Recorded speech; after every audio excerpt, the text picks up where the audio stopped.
Hello, welcome to this episode of The Unnoticed Entrepreneur with me, Jim James. And today we're going to Vancouver, Canada to talk to Roger Nen, and we're going to talk about audio and the impact that audio can make on getting noticed as an entrepreneur. Roger, welcome to the show. Thanks so much, Jim. Hi, everyone. Now, there are over 4 million podcasts. Should an entrepreneur have a podcast, Roger? And if so, how should they go about getting one? Yeah, I definitely think an entrepreneur should have a podcast. I think the biggest question, though, is why and for what purpose. So it's really all about the audience. You can have a podcast with no audience. That's also allowed. My very first ever podcast I just did for fun as an entrepreneur, as a hobbyist, and I did not care the size of the audience at all. I just wanted to talk to really fascinating people. But if you are in a business and you start a podcast, you need to ask yourself, who's this podcast for? Not just that, what value can you deliver through your podcast? And let's remember that value can be helping them out, answering questions, but it could also be giving them a laugh, making them cry, telling great stories. These are all the things that brands can do in spades, and they're doing it in all sorts of different formats. We just think that the intimate format of podcasts are the best format these days to do so. Now, Roger, you are the CEO and founder of a company called Jar Audio over there in Canada, and have to agree with you about podcasting and being intimate. You've also raised an interesting issue around the function of the podcast and about it being, playing different roles with the audience, but you didn't mention the word selling. Do you want to just explain to me the difference then between podcasting and, for example, advertising, which is your background? Yeah, typically when we deal with a brand, I'm speaking with a client, we would put podcasts in the sort of high up in the funnel side of the marketing funnel or your sales funnel. This is an awareness opportunity. This is a brand building opportunity. And so when we're talking to brands, we're giving them, or they're giving their audience useful, helpful content that can serve a number of different purposes. And, I came from the advertising space, and advertising, of course, needs to be hard hitting and hard selling. And it is. But remember, this is a bit more different. This is a bit softer, nuanced. It's not a push medium. It's a pull medium. Your audience is saying, I want to listen to this show. I want you to send me an episode every week, every 2 weeks, and put it in my ears on my own time. And I don't want you to waste it. And so it's really important that these shows cannot be advertising, because nobody wants to listen to that. Nobody's going to listen to a 30-minute ad. Instead, you need to create really engaging, awesome content that just happens to be brought to you by your brand. Roger, let's just talk then about the process of making a podcast. Let's assume that my fellow unnoticed entrepreneurs would like to start a podcast. Do you want to just take us through the stages that you at Jar Audio go through to give people some idea of what's involved? Yeah, for sure. We always start off with a discovery session. Pre-COVID, we would sit in a room with a bunch of fancy colored markers, and we would have a full sort of concept conversation and audience conversation with our clients. Now we do it a lot, remotely over Zoom, but really we dig into sort of the why behind this podcast needs to exist. Now, from a brand standpoint, it could be because you're trying to attract a new audience, or it could be you're trying to nurture your existing audience. Or if in the case of one of our clients, Expedia, they had a brand challenge, which was people don't see us as a helpful enough brand. We want the podcast to help us help them and have them see us more helpful. So we created a podcast that did that. Once we've uncovered the why behind things, we talk about sort of the what. Okay, we know the brand challenge. What sort of podcast could serve that brand challenge? Everything from like what the format of the show could be. Is it a one-on-one interview style like we're doing like right now? Is it a panel style where we're really sort of bringing a bunch of alternative views to the conversation and a moderator is kind of managing that conversation? Or is it, maybe some fictional storytelling, which is incredible for a brand to tuck into, or sort of a documentary style? So once we've uncovered kind of what that could be, we then develop some ideas on the specifics of what that show could sound like. We look at what are some of the competitive shows out there? What are they doing? Where's some of the audience interest lying these days? But then where's the kind of blue ocean opportunity? Where is there nobody serving that podcast space?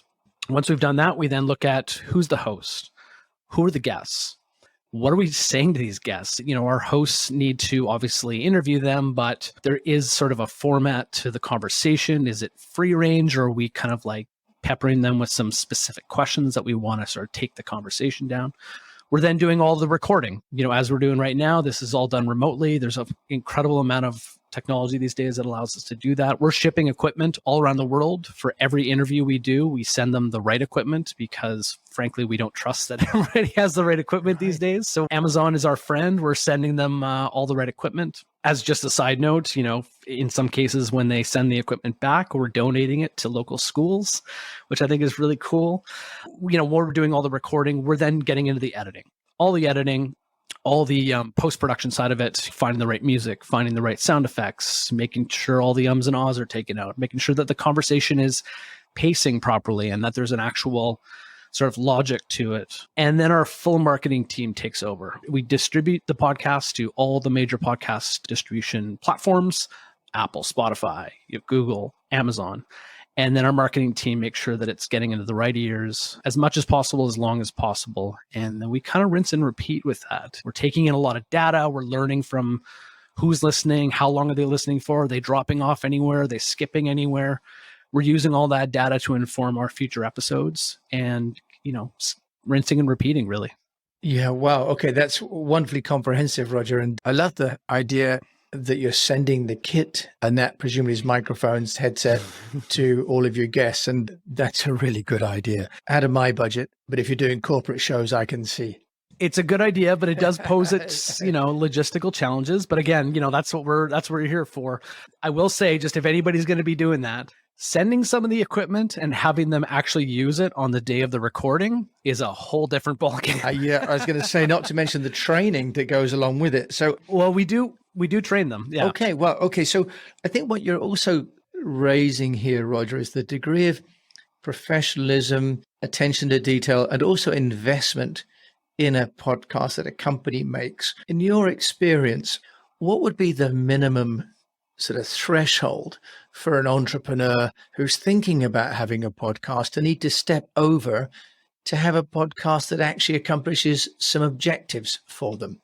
Yeah. I mean, you're going to have varying degrees of quality. You're going to have varying degrees of service level. And what I mean by service level is, if you're a larger brand, a larger organization, you're going to want to have a certain level of service that allows you to sort of shepherd the podcast through the organization, but also make sure that it's meeting all of the sort of brand and content checklists and getting into the right places within the organization and leveraging. So to answer your question, it ranges anywhere between $2,000 an episode upwards to $50,000 an episode. It really depends on a lot. There's a lot of variables that go into it. I mentioned earlier the different formats. So different formats are going to also result in different pricing because there's different production complexities that need to go into it. If you're going to be hiring an outside host, are they a sort of lesser known voiceover actor? Are they an ex-journalist, or are they a celebrity? That's going to play a huge factor into things. You're going to get different returns on those people, though. If you hire a celebrity, you're going to get a lot more sort of marketing bang for that buck. If you hire a journalist, you're going to have obviously an existing audience that perhaps is attached to that person. So it very much can vary. Yeah, Roger, that's really, really insightful. Now, some people might want to be involved in the production process and maybe, they don't have the budget or they've got some people in-house. In your experience, can a business, if you like, collaborate rather than just outsource to a company like Jar Audio, or does that not work? In a perfect world, we would be doing everything, and we do offer that sort of do-it-all-for-you service.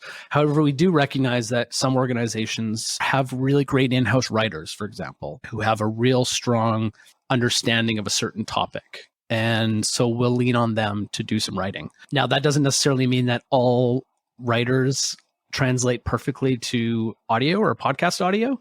And in that case, we'll do some training or we'll work with them on sort of how to tweak their language or whatnot. But again, it very much depends. We do have certain opportunities where we'll offer an a la carte style process. And I think that no matter what our clients are doing, everything we do is collaborative. At no point are they handing over the entire reins of the brand to us. We are very much working directly. It's like working with a marketing agency.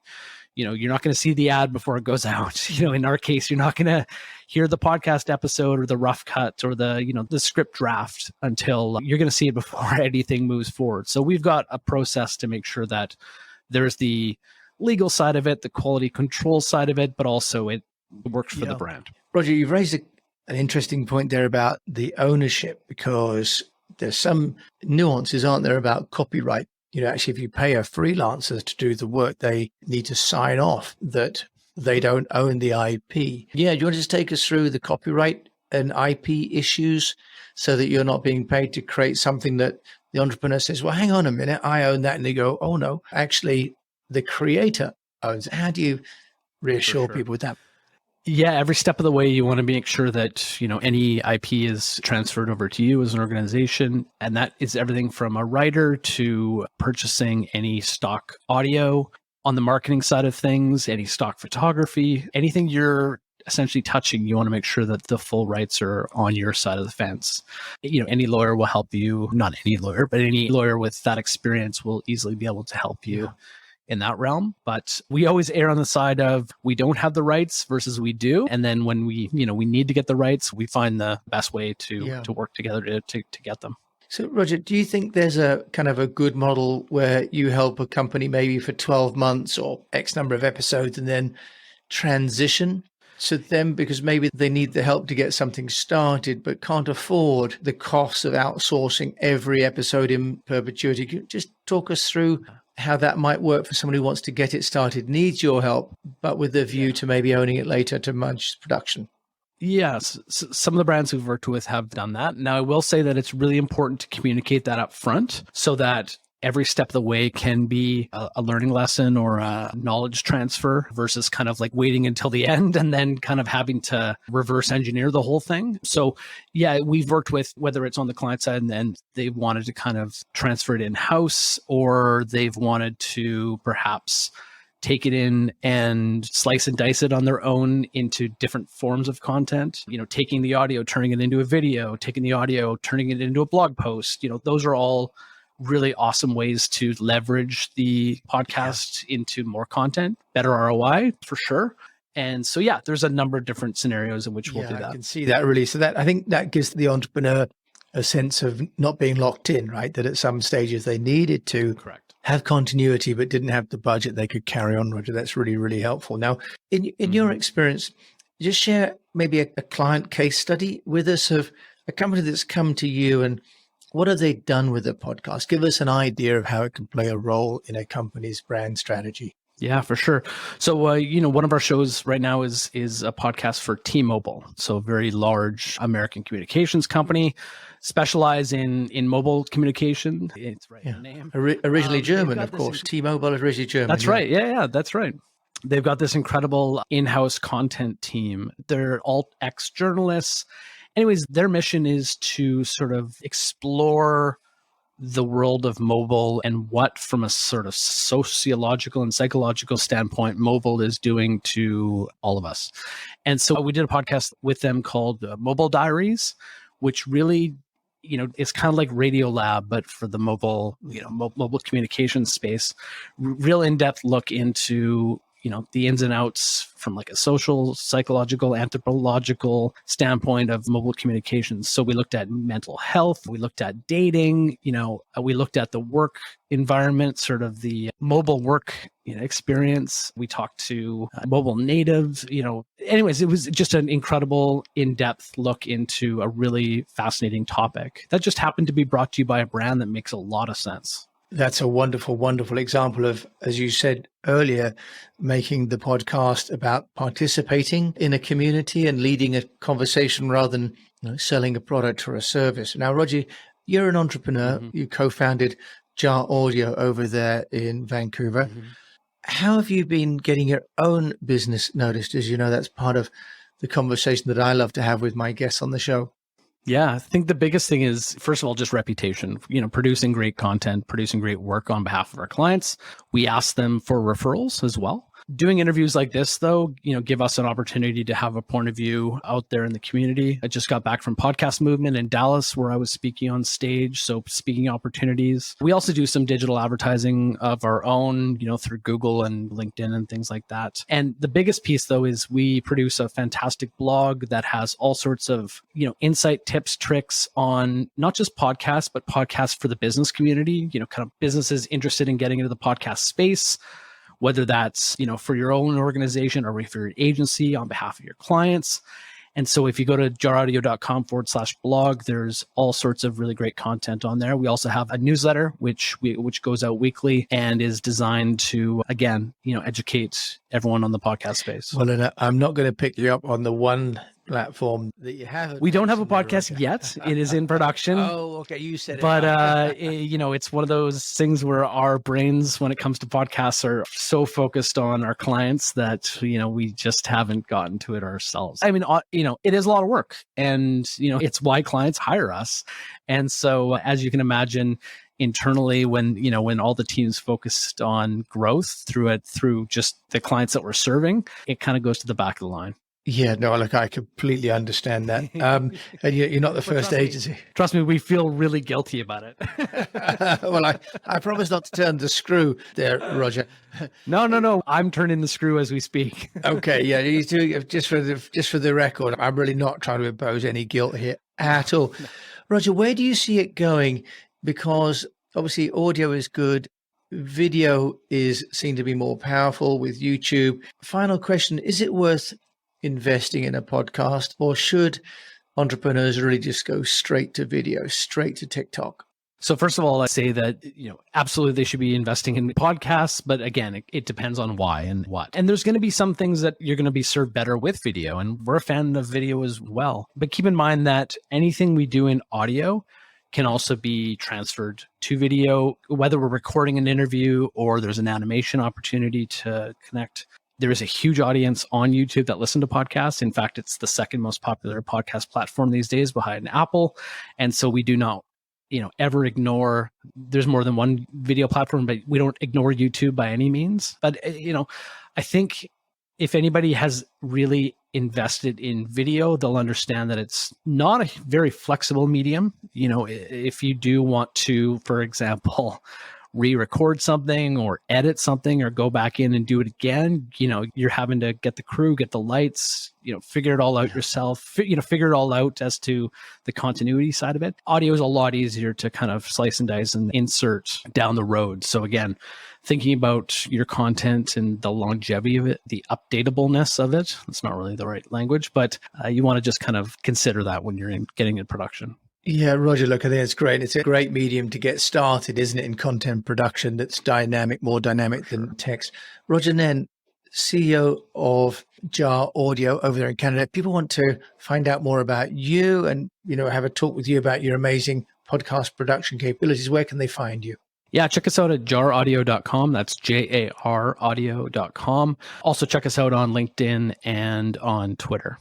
Roger, thank you so much for joining me and sharing your wisdom with me and my fellow unnoticed entrepreneurs today about podcasting and really how affordable and how accessible this is as a medium. Thank you. Thanks, everyone. So thanks for joining Roger and I today on this show. And if you've liked it, please do share it with a fellow entrepreneur or review it on your player. It really helps to get those reviews. And if you're thinking about a podcast, check out Roger's fantastic blog. And it is a medium that you can either do yourself, produce yourself, or go to an expert like Roger, who I'm sure will be more than happy to have a conversation with you. And until we meet again, thank you for listening to this episode of The Unnoticed Entrepreneur.